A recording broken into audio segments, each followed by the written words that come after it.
Good evening, everybody. Thanks for joining us tonight. I'm Keith Whitney. Tonight, friends and family are remembering the mail carrier who was killed by a falling tree Saturday as a devoted husband and father. 36-year-old DeCarlo Allen died when the tree hit his mail truck in Lithonia, a freak accident that may be storm-related due to the high winds in the area. Our Valerie Hoff has more on a man who relatives say will be sorely missed. He's just a easygoing type guy, you know. Enjoyed his family. Just like to have fun, basically. DeCarlo Allen worked for the U.S. Postal Service for more than 10 years after graduating from Alonzo Krim High School in 1999. His uncle, Nicholas Allen, says the father of 2 young children was an ambitious, hard-working family man who had just qualified to be promoted to supervisor. Allen was just 36 years old when police say a tree fell on his mail truck on Shadow Rock Drive near the Mystery Valley Golf Course in Lithonia, killing him instantly. I'm coping with it, I'm the best I can, because, he was my oldest nephew. Right now, I'm just trying to get over this shock part of it right now, this hurting feeling. Condolences poured in Sunday on Facebook from fellow mail carriers, from childhood friends, and from bandmates at Morris Brown College, where Allen played the trombone in the year 2000 and 2001. Yeah, he loved the band. He's still practicing his trombone now. Allen leaves behind a wife, a 6-year-old daughter, an 8-year-old son, plus 2 siblings and numerous other extended relatives. DeCarlo Allen's family has now started planning his funeral, which they say will probably be held later on this week. Valerie Hoff, 11 Alive News. And our thoughts go out to that family. Now, this isn't the first time a postal worker's been killed by a falling tree. Almost the same thing happened last June near Charlotte, North Carolina, to a female mail carrier. Well, tonight the roads are pretty much cleared thanks to all the sunshine we had today, but Georgia DOT crews had a long weekend hitting all those trouble spots. The crews have been busy spreading salt and sand all across the area, but officials say the motorists who stayed off the roads when the storm hit are the ones who helped them out a lot. GDOT officials say they worked off last year's snow plan, but this year there are some new brine plants in the northeast and northwest parts of the state, and they say proper planning helped keep drivers safe. We actually start planning for winter weather when it's warm outside. And thankfully we were able to purchase more items, more snow plows, more brine trucks. So it just worked overall. And that planning did indeed pay off. There were only a few reports of major accidents, and again, most of the other accidents were minor. The impact of the snowstorm remains for some of Georgia's northern counties, with Habersham and Rabun County schools closed on Monday, while Fannin, Gilmer, Towns, and Union counties will be operating on a 2-hour delay. For the very latest information on school delays or closings, just stay with 11 Live News and check out 11live.com. Metro Atlanta in Georgia was mostly spared the worst of the big storm. Millions of people still digging out of the year's first big blizzard. It dumped 3 feet of snow in some places, and more than 25 deaths have now been blamed on the storm. Also now, thousands of travelers also are stranded at many of the nation's busiest airports, now trying to figure out a way home. Jennifer Johnson reports from Washington, D.C. The sounds of recovery as the dig out from the monster blizzard begins. Blue skies and quiet winds, a welcome change from the whiteout that paralyzed millions. It's not that real heavy wet stuff, so it's really not that bad cleaning up. It'll be days before life gets back to normal. Tractor-trailer trucks and hundreds of cars need to be removed from highways from Pennsylvania to Kentucky. Hundreds of thousands of people are still without power. There's still a great deal of work to be done to conduct damage assessment and recover from a weather event of this severity. New York's airports are open, but the 2 Washington area airports remain closed. Rail service along the East Coast is limited. Coastal flooding is improving. Governors are still urging people to stay off the roads. The travel ban has been lifted. That does not mean people should go out and take a ride and see the sights. In Virginia, a buried fire hydrant hampered efforts to save this house. Heavy snow is collapsing roofs, this church in Pennsylvania, and the Washington Redskins training facility. But sunshine has led to celebration. A friendly snowball fight in Washington's DuPont Circle, sledding around the U.S. Capitol. A paralyzed East Coast is finally moving again. Jennifer Johnson, NBC News, Washington. Well, a group of UGA students is stuck in New York waiting to get back home here. The winter storm forced them to extend their school trip. Our team coverage continues now with their story from Jeremy Campbell. Keith, their travel delay made our job a little easier tonight. Every image you're about to see in this next story was shot by a UGA journalism student stuck in New York. They're on a school trip that was intended to help land them a job. The storm has stopped for now and we should be able to go home tomorrow, but there's so much snow everywhere, it's starting to melt and the sidewalks are covered in slush. When 25 journalism students get stuck in the snow, it's no surprise that they spend their downtime reporting from their cell phones. As you can see, there's a lot of snow. This was the New York experience for the UGA students who were in New York to network. They were able to amp up that experience. Thanks to the snow, they're getting on air, emailing back these interviews to Atlanta from Broadway. And now we're here outside the Imperial Theater about to see Les Mis. They took in shows on Sunday, finally becoming tourists while they can. Go Dogs! On Saturday, the city that never sleeps was mostly closed. Some of us haven't even seen 6 inches of snow, much less 2 feet. Now take a look with me. But being looked at was their goal, traveling to New York to make contacts with the national networks, hoping to one day be hired or make an internship happen. Turns out the snowfall may have helped them make a big impression. The folks at NBC were really impressed the other day when there had been some heavy snowfall and we still made our appointment. We were just happy that they didn't cancel. Their flight home is not canceled at the moment. It's still on schedule for tomorrow night. All in all, the snow gave the students an extra 24 hours to spend in New York. Keith. All right, thank you for that, Jeremy. They looked a lot better than I did when I was in school. All right, our storm coverage continues now with meteorologist Samantha Moore, who's got more in our ever-changing forecast. Sam. Yeah, we warmed up considerably today, Keith. Made it up to 53 degrees. So our road temperatures are warmer right now, but temperatures will be dropping. So right now, across most of the metro proper area, I should say central metro area, 39 to 40 degrees. So we're well above freezing at the moment. Going a little further north into Lawrenceville and Roswell, also well above freezing. North Georgia, a little bit colder. Dahlonega close to freezing right now. So we'll continue to keep a close eye on these road sensors. But even if the ground is above freezing and the air temperature drops below freezing, which it will tonight because we're going to be in the upper 20s here in the Atlanta metro area, when you go over a bridge or an entrance ramp to a freeway, the air that's below 32 degrees cools the ramp, and any moisture here that is on the surface can freeze very quickly, and it's very hard to see that really thin layer of ice, that kind you can't see, we call black ice, and that can send you reeling. So do be careful out there driving at least one more night, and then rain arrives this week, and we'll talk about that timing coming up. All right, look forward to that. Thank you, Sam. For more images on this historic snowstorm and to find out how to download our Storm Tracker app, just go to 11live.com for complete details and all the galleries there. Following a developing story tonight in Midtown Atlanta, where police say a man driving in a parking structure on 14th Street suffered some sort of medical emergency and struck a wall at high speed. The car broke through the barrier into a storage area for the W Hotel. Now, the driver died at the scene, and a worker who was in that storage area suffered non-life-threatening injuries. The investigation continues. Also tonight, the search is on for 2 suspects wanted for an attempted carjacking. Police say the pair followed a man home from a Dunwoody Kroger store, then attacked him at his home.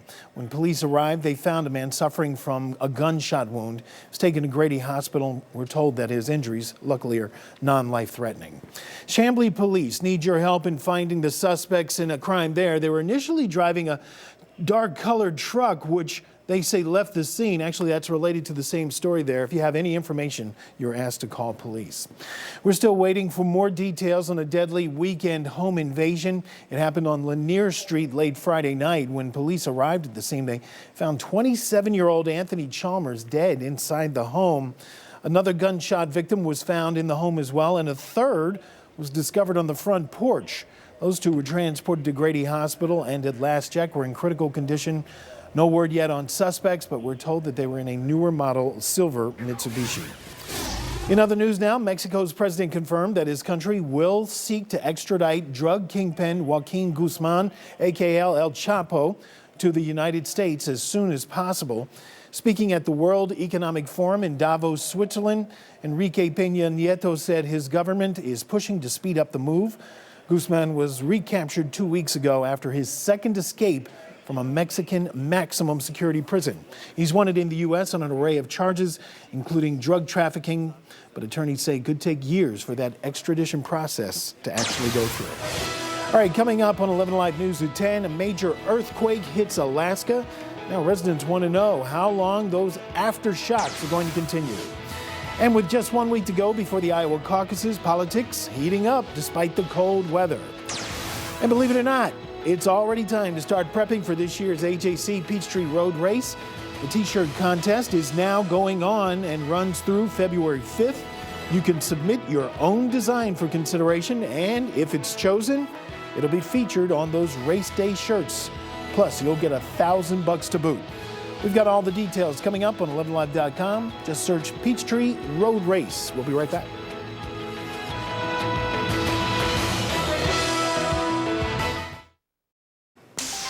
Welcome back, everybody. We turn now to politics and the race for the White House. Democrats Hillary Clinton and Bernie Sanders appeared on NBC's Meet the Press this morning. While Clinton was talking about the possible third-party candidacy of billionaire Michael Bloomberg, the former mayor of New York, Sanders was talking about running against GOP frontrunner Donald Trump. Well, the way I read what he said is if I didn't get the nomination, he might consider it. Well, I'm going to relieve him of that and get the nomination, so he doesn't have to. That I would very much look forward to a race against Donald Trump, a guy who does not want to raise the minimum wage but wants to give hundreds of billions of dollars in tax breaks to the top 0.2%, who thinks wages in America are too high and who thinks that climate change is a hoax. The Iowa caucuses just 1 week from Monday on February 1st. Officials say a powerful earthquake hit south central Alaska Sunday morning, and scientists say the aftershocks could be felt for weeks. 7.1 quake hit about 160 miles southwest of Anchorage, but was felt throughout the state's capital, knocking things off shelves and walls. Closer to the epicenter, 30 homes had to be evacuated after a gas leak in the area, and about 5,000 people lost power, but there have been no reports of any injuries. That's good news. Sunday morning, the bitter cold did not stop some 20,000 runners from lacing up. The brave souls ran in the hot chocolate 15K, 5K early this morning. Temperatures were in the low 20s at the time, but runners tell us that the sun was out and they stayed warm for the most part. The best part of the race for most of the folks was right at the end there at Turner Field. That's where folks had a chance to warm up with, of course, some hot chocolate. That would be worth the run, Sam. I don't know about that. Yeah, maybe I overstepped there. The warm weather is headed our way, and we really need it. Oh, yeah, we do. And we warmed up really nicely today. We warmed up to the into the 50s all across North Georgia. And now those temperatures are starting to cool down a bit. But boy, you're right. It was very chilly this morning for the hot chocolate run, 23 degrees for an overnight low. And we made it up to 53. So 53 is where we should be this time of year. So we warmed up almost 20 degrees warmer than we were just yesterday. So definitely some improvement here. 39 outside right now. Winds are very light. That makes a big difference. You know, we had winds up to 40 miles per hour yesterday. Now the winds are much calmer, so that makes things feel so much more comfortable too. So the freezing line, it's going to be dropping to the south overnight tonight. So right now you can see it's up around Canton, Rome, Gainesville. That's about where we're around 32 degrees or less. And that's going to be advancing southward as we head into the early morning hours. This is 1 o'clock, so just about all of us in the metro will be freezing or below, and then that spreads further south around 7, 8 o'clock in the morning. That should be our coldest time, and then it's going to retreat up quickly. By 9:30, we won't have any temperatures below freezing. So things will be warming up very nicely on our Monday, and the winds are going to be very calm as well. Yesterday, when we were looking at the same map, we had winds some 30 miles per hour, and then we had those higher gusts as well. So thank goodness as we head into Monday, much calmer and much warmer. So our wind chill is really not going to be much of a factor. If you are out early tomorrow morning, it'll be a little bit of, you'll notice it a little bit when the breeze blows. We should be around 28 in Canton, Duluth around 26. 57. Athens at freezing. That's the feels like temperature. And Peachtree City and LaGrange both in the upper 20s at 29 degrees. So we have the calm conditions. We don't want the mixing of the atmosphere if we want temperatures to cool. So the calm and clear conditions make it extra cold. So down into the upper 20s overnight. That means we could still see some patchy ice, and black ice is the kind that's so thin you can't see it. You see the surface below reflecting at you, so you can't tell if it's just a little wet or if it's ice. So that's very dangerous, even in patches if you hit it. And then tomorrow, even warmer than we were today. So that warming trend is going to continue as we head into our Monday. So by 3 o'clock in the afternoon, we should be up in the mid-50s in the metro area, even in North Georgia, in the low 50s tomorrow, maybe 49 in Clayton. They're a little bit chillier, but much improved from what we saw on Saturday. So the clouds are going to be rolling in as we get into early Tuesday morning. This is the clock right here. So at midnight, Monday night into Tuesday morning, we'll see the clouds moving in, and then we'll see a few showers starting up before that morning commute. But I don't think we'll really see any real rain until we get into the noon to 6 p.m. time frame, and then more widespread and a little heavier here. This is Tuesday at 7 p.m. and that's when we should see some pretty decent downpours, and that line will slowly advance off to the east, so we'll still have a chance for that rain as we head into Wednesday, and then things should start to taper off just a bit. But this time around, we believe it's going to be all liquid, no solid. We don't think we're going to see any snow anywhere near the metro, maybe a little wintry mix in the North Georgia mountains, but we'll certainly let you know if that changes at all. So on your Monday, you can expect to see a beautiful day in store with temperatures warming into the mid-50s. Tuesday, the rain moves in late in the day and sticks with us for much of Wednesday, at least the first half of the day, and a slim chance early Thursday. And then we end up seeing things dry out beautifully for our Friday, Saturday, Sunday. So next weekend, we believe is going to be much improved over this past one. That looks good. All right, thank you, Sam. Well, this weekend's blizzard also left its mark on the box office, but the snowbound wilderness story, The Revenant, starring Leonardo DiCaprio, took top honors with $16 million in sales. The snow forced hundreds of theaters to close or suspend showings. Star Wars, by the way, The Force Awakens, followed with $14 million in ticket sales and now is expected to gross more than $2 billion internationally. Right along too, Dirty Grandpa and The Boy rounded out the top 5. Well, it was a dramatic championship Sunday, but only 2 teams could survive. We'll talk about who's headed to the Super Bowl up next in sports. Stay with us.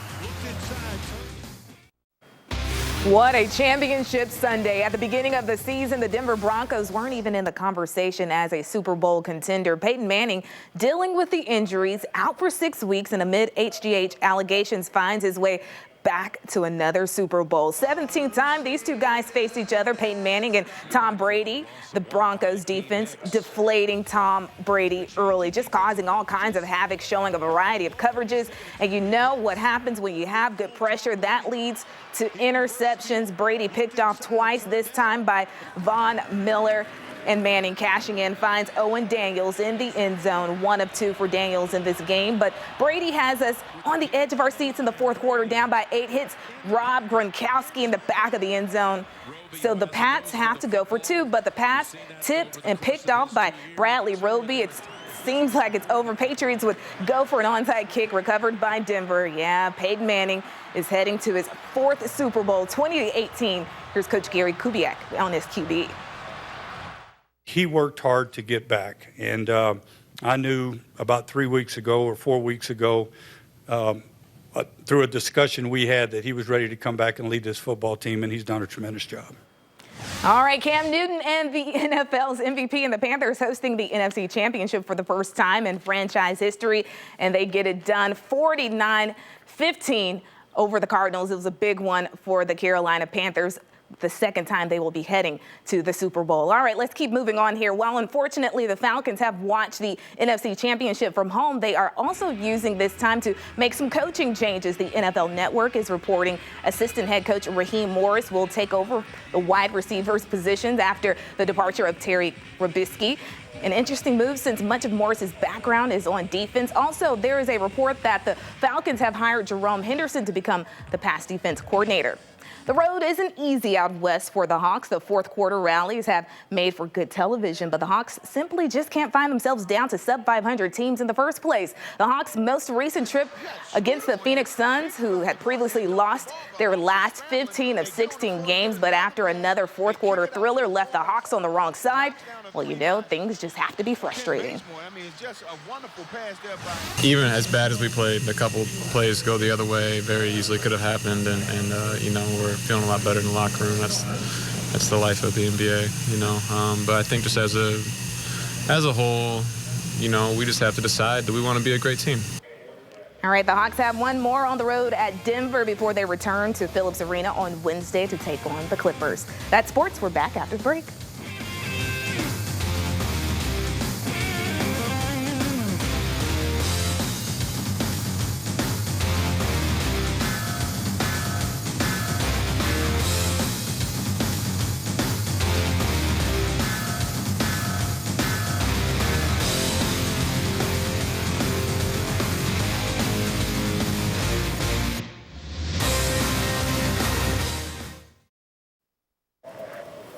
And we're getting a break from some of that cold, huh? Yeah, in fact, today we're back to normal. After yesterday being almost 20 too. degrees below, didn't it? When you're in the sunshine, it felt really good today.